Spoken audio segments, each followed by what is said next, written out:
हमारी पार्टी को बस झुंझुना कुछ नहीं थमाते हैं, तो हम क्यों उनके साथ मेहनत करें? हमारी भी तो पार्टी कार्यकर्ताओं की मंशा है कि हमारे लोग आगे बढ़ें, लेकिन नहीं, आपकी मंशा साफ है कि छोटे दल के जो अति पिछड़े वर्ग के लीडर हैं वो पिछड़े वर्ग के लीडरों के बराबर न खड़े, वो सिर्फ और सिर्फ अपना लीडर बनकर रहना चाहते हैं। इसी वजह से कोई छोटा तबका का लीडर वहां पनप नहीं पा रहा। और इतिहास यही है कि मान्यवर कांसी राम ने सबको समेट करके कहा, एक साथ बांधा तो सरकार बनाया। मान्यवर इनके नेताजी ने जो संघर्ष किया, उन्होंने सबको समेट के चलाया तो सरकार बनाया। यहां वन मैन की तरह आप काम करिएगा तो आप आगे नहीं बढ़ पाइएगा। नेताजी ने सबको यही सिखाया था कि सभी वर्ग को लेके चलो, सबको भागीदारी दो। लेकिन आज हमने एक टिकट मांगा था कश्यप के लिए, पश्चिम की किसी भी विधानसभा में एक कश्यप को टिकट दे दीजिए, आपको वहां 2500 विधानसभा में आपको कश्यप वोट देगा। एक टिकट नहीं दिया, मजबूरन हमें अपने प्रत्याशी रामपुर मैनपुरी सीट से करहल का प्रत्याशी ले जाकर हम लोगों ने सिद्धार्थनगर में लड़ाया। अगर वो करहल का प्रत्याशी कहीं अगर बगल की सीट पर लड़ जाता तो वो एक संदेश देता, लेकिन नहीं, अति पिछड़ों को टिकट नहीं देना है। जब टिकट नहीं देंगे तो बीजेपी उसको टिकट दे रही है, उसको विधायक बना रही है, उसकी पार्टी मजबूत हो रही है। आप टिकट नहीं देंगे तो आपके साथ कोई नहीं रहेगा। आप वही स्थिति रही है।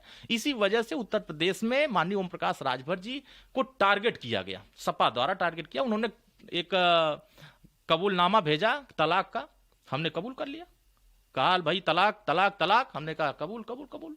तो जब उन्होंने तलाक दे ही दिया और हम ही को नहीं दिया, अपने चाचा को भी सब चिट्ठी थमाया था स्वतंत्रता तो चाचा के साथ आ गए हैं। नहीं तो वो तो उस समय आए जब धक्का खा लिए, पूरा घूम लिए, परिक्रमा कर लिए, देखे अब कुछ नहीं हाथ लगने वाला तो शरणम गच्छामि कर लिए। लेकिन हमने अपने वसूलों पर कभी समझौता नहीं किया, हमने लड़ाई लड़ना स्वीकार किया। हम सत्ता छोड़ के लड़ाई लड़े, सत्ता में रह के लड़ाई लड़े। कौन सी लड़ाई हमने छोड़ी? हमारे नेता गरीबों के बीच में रहते हैं, गरीबों के लिए काम करते हैं, वंचितों के लिए काम करते हैं। यही चीजें समाजवादी को पसंद नहीं आती। हम उनको सही राह दिखाते हैं और सही राह दिखाने वाले वहां वही हो जाते हैं कि किसी मतलब के नहीं रहते हैं। और 2022 चुनाव के बाद से वो खुद स्वीकार करते हैं कि हम नहीं चाहते थे हमारी सरकार बने। मैं दावे के साथ कह सकता हूं, पूरी जिम्मेदारी के साथ कह सकता हूं, उन्होंने यह बात स्वीकार किया कि 2022 में मैं खुद नहीं चाहता था कि मेरी सरकार बने। और इसलिए नहीं चाहते थे कि जितनी घोषणाएं किए थे एक भी घोषणा पूरा नहीं कर सकते। मोदी जी से ये मिले हुए थे 2022 में, भारतीय जनता पार्टी से मिले हुए थे कि हमारी सरकार न बने। आरोप लगाते हैं भाजपा पर। भाजपा के अगर सबसे बड़ा कोई सहयोगी है उत्तर प्रदेश में तो वो समाजवादी पार्टी।